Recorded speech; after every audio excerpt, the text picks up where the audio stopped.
LDF സ്ഥാനാർത്ഥി MK അക്ബറിന് തിരഞ്ഞെടുപ്പിന് കെട്ടിവെക്കാനുള്ള പണം ഹരിതകർമ്മ സേനയിലെ CITU യൂണിയൻ അംഗങ്ങൾ ചേർന്ന് നൽകി. ലൈബ്രറി ഹാളിൽ നടന്ന ചടങ്ങിലാണ് തുക കൈമാറിയത്. കേരളത്തിന്റെ ശുചീകരണത്തിന്റെ അംബാസിഡർമാരായ ഹരിതകർമ്മ സേനാംഗങ്ങളിൽ നിന്ന് കെട്ടിവെക്കാനുള്ള പണം ഏറ്റുവാങ്ങാനായതിൽ അഭിമാനമുണ്ടെന്ന് MK അക്ബർ പറഞ്ഞു.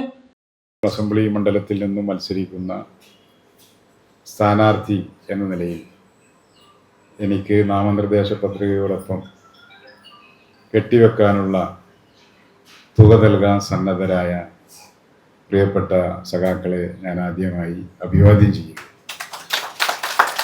ഒരു തൊഴിലാളി വർഗ പ്രസ്ഥാനത്തിൻ്റെ പ്രവർത്തകൻ എന്ന നിലയിലും അതിൻ്റെ ഒരു ഭാരവാഹി എന്ന നിലയിലും വളരെ വളരെ അഭിമാനകരമായ ഒന്നാണ് ഇത് എന്ന് ഞാൻ ആദ്യം പങ്കുവെക്കുക.